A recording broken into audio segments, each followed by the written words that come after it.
एक समय ऐसा था जब यहाँ की राजनीति देश के प्रधानमंत्री के बारे में चुनिंदा विदेशी ही जानते थे। भारत का होना या ना होना एक समान था। लेकिन समय बदला और प्रधानमंत्री मोदी के रूप में देश को एक ऐसा महानायक मिला जिसने भारत को न केवल वैश्विक मंच पर नई पहचान दिलाई, बल्कि विकसित से विकसित देशों को भी भारत की दिशा पर चलने के लिए मजबूर कर दिया। उन्होंने खुद को एक शक्तिशाली प्रधानमंत्री के रूप में स्थापित किया और आज भारत के विदेशों से मजबूत संबंध ही इस बात की गवाही देते हैं। अंतर्राष्ट्रीय मंच पर सम्मान।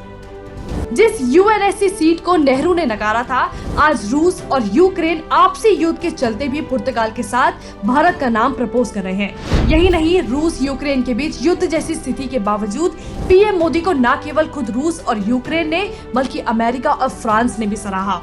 कोरोना वैक्सीन को लेकर शुक्रगुजार होना हो, विकास के पथ पर छोटे देशों को आगे बढ़ने में मदद करना हो, या फिर मुश्किलों का सामना करने के लिए प्रेरित करना हो, पीएम मोदी ने भारत की छवि को बदलकर ही रख दिया। मैकेंजी जैसी बड़ी कंपनी के सीईओ तो ये कहने पर मजबूर हो गए कि आने वाली सदी भारत की होगी। विदेशी देशों की मदद को लेकर संयुक्त राष्ट्र भी भारत की तारीफ करने से खुद को रोक नहीं पाया। महंगाई दर। आज यूरोप जिसे विकसित माना जाता है, उसके 19 से ज्यादा देशों में महंगाई दर 10% को पार कर गई है। लेकिन वही भारत में पीएम मोदी के नेतृत्व में महंगाई दर 7.3% पर सीमित है, सिर्फ इसलिए क्योंकि उन्होंने युद्ध हो या कोरोना जैसी आपदा, उसमें भी सही वित्तीय फैसले लिए। लेकिन ये महान जयचंद अगर घटिया राजनीति से ऊपर उठेंगे तो इन्हें शायद समझ आएगा कि महंगाई दर में भारत, अमेरिका और ब्रिटेन जैसे बड़े देशों से भी नीचे है। श्रीलंका, जापान, चीन, ऑस्ट्रेलिया जैसे देशों में मंदी की संभावना जितनी अधिक है, भारत में मंदी आने के चांसेस 0% है।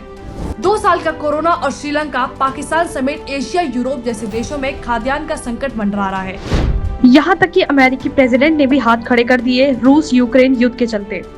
लेकिन पीएम मोदी के भारत में 2 साल से कोरोना हो या युद्ध, इसके बावजूद 80 करोड़ लोगों को आज भी राशन मुफ्त में मिल रहा है। सच्चे वैश्विक नेता। एक तरफ भारत में मोदी जी पीएम के तौर पर देश की पहली पसंद बने हुए हैं, तो वहीं कुछ दिन पहले ही अमेरिकी कंपनी मॉर्निंग कंसल्ट के सर्वे में लगातार तीसरी बार पीएम मोदी को ग्लोबल लीडर के तौर पर पहला स्थान मिला, जो दर्शाता है कि पीएम मोदी सिर्फ देश ही नहीं बल्कि विदेशों में भी सबसे आगे खड़े हैं। जो विपक्षी मोदी जी की नीतियों, उनकी दूरदर्शिता का मजाक उड़ाते हैं, ये रेटिंग उनके मुंह पर किसी करारे तमाचे से कम नहीं। आर्थिक विकास।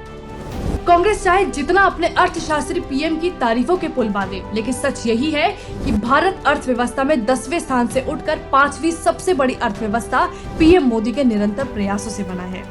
वहीं सर्विस सेक्टर में नए रोजगार बीते 14 सालों में सबसे ज्यादा हो रहे हैं। स्टॉक मार्केट में निवेश करने वालों की संख्या भी जो 2019 से 20 से पहले कुल 4.9 करोड़ थी, वो आज बढ़कर 10 करोड़ के पार हो गई है। अब मोदी सरकार का प्लान अमेरिका को पछाड़ने का है।